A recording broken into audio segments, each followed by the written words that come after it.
مظفر علی اسیر سے، مظفر علی اسیر سے۔ لفظ ہے درستی، تو درستی کروا لیتے تھے، اسی کو اصلاح کہتے ہیں، ٹھیک؟ شعر درست کروا لیتے تھے، درست کی نہیں کہنا، درستی کہنا ہے۔ منشی امیر شاعر ہے، منشی امیر سے مراد منشی امیر مینائی ہے، کس نظم کا شاعر ہے؟ نعت کا، کیونکہ جو سلیبس میں شامل ہے وہی دیکھنی ہے ہم نے۔ جی بیٹا، نصاب میں شامل نظم نعت امیر مینائی کے کس نعت یا دیوان سے لی گئی ہے؟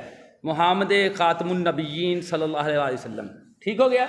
نیکسٹ دیکھیں، یہ آنسرز ہیں، یہ بھی دیکھ لیں، دکھا دیتا ہوں میں۔ جی پیارے بچوں، گھبرانے کی ضرورت ہے نہیں ہے۔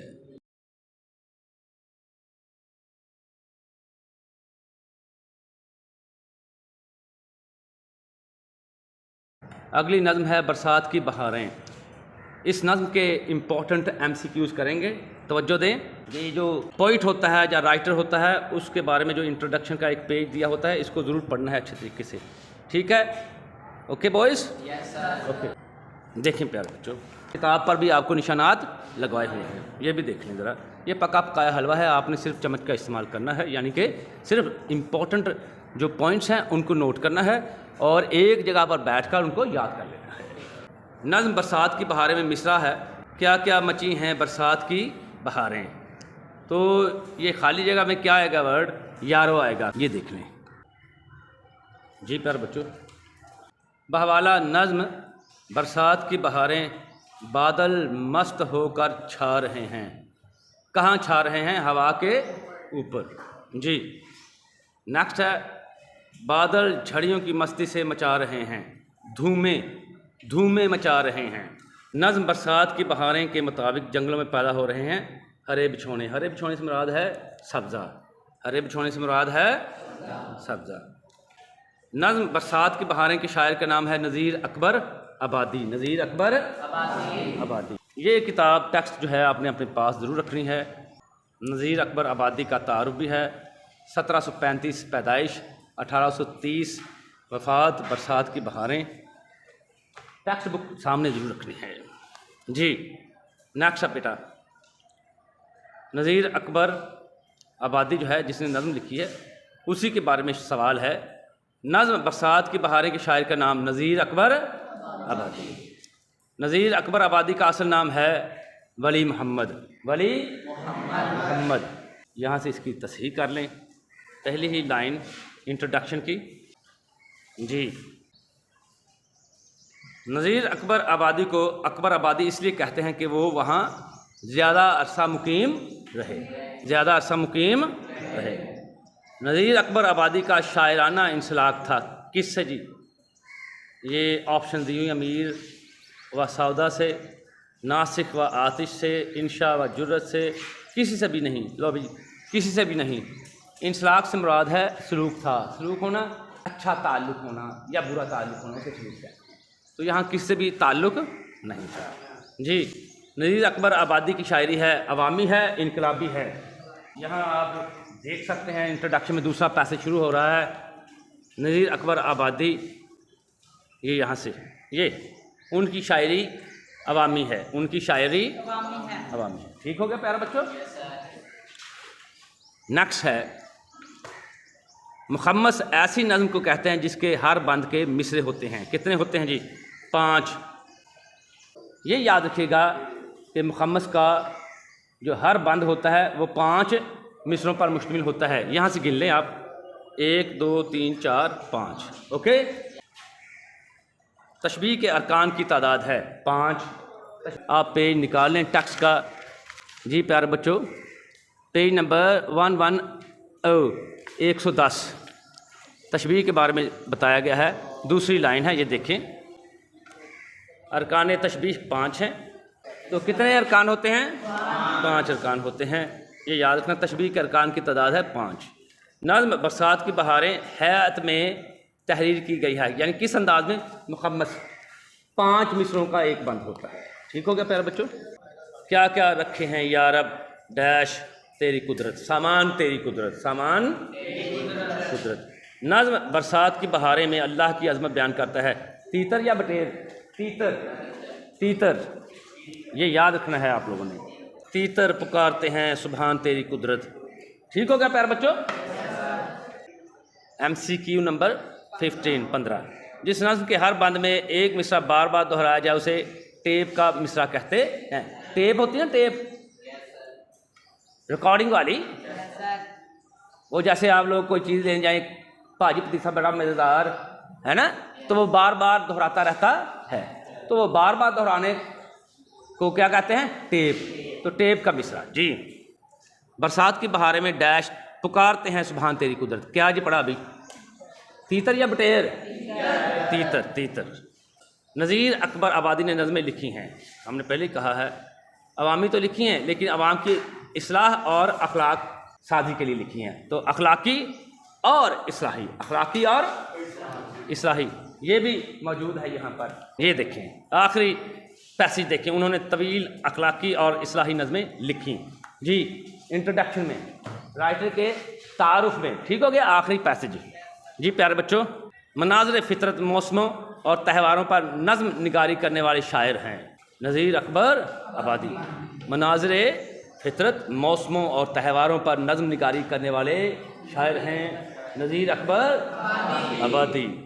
نظم برسات کی بہاریں میں ہر بات کے تماشے، ہر ڈیش کی بہاریں، ہر گھات کی بہاریں. ٹھیک ہو گیا پیارے بچوں؟ اردو نظم کے دامن کو وسیع کرنے والے شاعر ہیں نذیر اکبر آبادی. یہ بھی جو رائٹر کا انٹروڈکٹری پیسج ہوتا ہے یا انٹروڈکشن ہوتا ہے وہاں لکھا ہوا ہے، یہ یاد رکھنا ہے آپ لوگوں نے.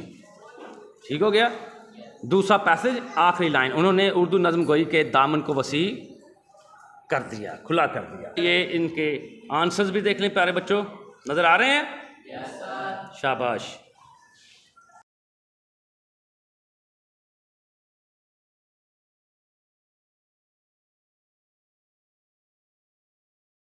جی پیارے بچوں بڑھتے ہیں علامہ اقبال کی پوئم نظم پیوستہ رہ شجر سے امید بہار رکھ کی جانب. پہلا MCQ ہے اس نظم کا. علامہ اقبال رحمۃ اللہ تعالی علیہ نے سبق اندوز ہونے کو کہا ہے. سبق اندوز ہو کس سے؟ شاخ بریدہ سے، کٹی ہوئی شاخ سے. کس سے بیٹا؟ جی یہ تارو بھی بیچ میں آ جائے گا اور پھر یہ بھی دیکھتے جانا ہے. یہ دیکھیں 1 2 3 4 5 6 اشعار ہیں. 5ویں شعر میں دیکھیں شاخ بریدہ سبق اندوز ہو کہ تو ناشنا ہے قاعدہ روزگار سے. ٹھیک ہو گیا؟ تو سبق اندوز کس سے ہونا ہے؟ شاخ بریدہ سے. شجر سے ٹوٹنے والی ڈالی کے لیے عہد خزاں ہے، لازوال ہوتا ہے. جو ٹہنی ٹوٹ جاتی ہے نا درخت سے، اس پر کبھی آپ مجھے بتائیے بہار آ سکتی ہے؟ نہیں. وہ ڈالی یا وہ شاخ ہری ہو سکتی ہے؟ نہیں. تو وہ ہمیشہ کے لیے سوکھ جائے گی، خشک ہو جائے گی خزاں کا. ٹھیک ہے، اس کو سامنا کرنا پڑے گا، وہ ہمیشہ کے لیے خزاں کا شکار ہو جائے گی. جی نظم پیوستہ رہ شجر سے امید بہار رکھ کے شاعر ہیں. کیا نام ہے شاعر کا؟ علامہ کہنا پیارے بچوں، علامہ، علامہ نہیں کہنا. ٹھیک ہے؟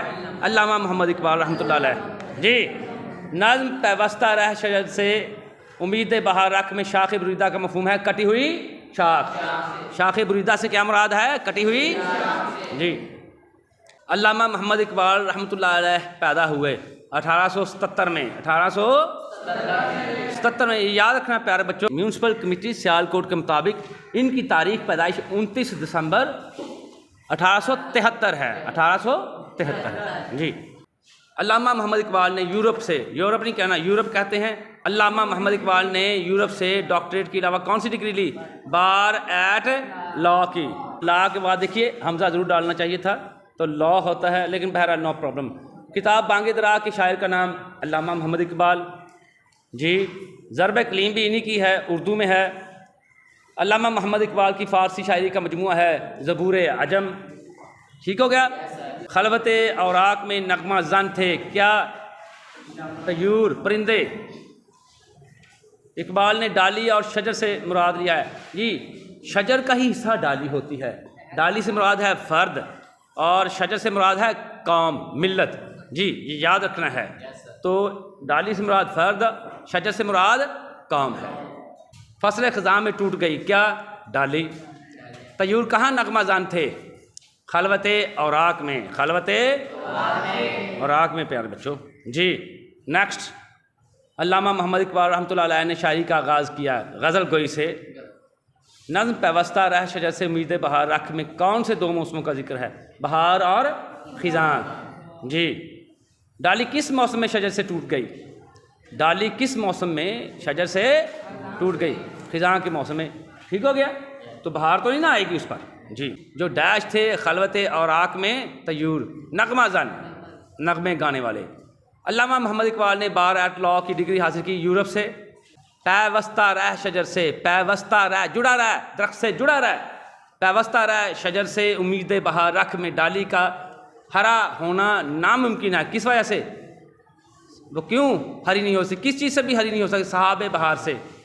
پیوستہ رہ شجر سے امید بہار رکھ میں ڈالی کا ہرا ہونا ناممکن ہے سحاب بہار سے، جو بارش برساتا ہے۔ تو بہار کے موسم میں جتنے مرضی بادل امنڈ آئیں، بارش برسانے کے لیے وہ شاخ جو کٹ جاتی ہے وہ ہری نہیں ہو سکتی۔ جی جیب گل کس چیز سے خالی ہے؟ زر کامل عیار سے، خالص سونے سے۔ خالص سونے سے کس کی جیب خالی ہے؟ پھولوں کی۔ مطلب جو مسلمان ہیں ان کے دلوں میں ایمان نہیں ہے، خالص ایمان نہیں ہے، یہ مراد ہے۔ جی پیارے بچوں اس کے آنسرز دیکھ لیں۔ پھر آخری نظم جو ہے شہدائے پشاور کے لیے ایک نظم، اس نظم کی طرف بڑھ جاؤں گا۔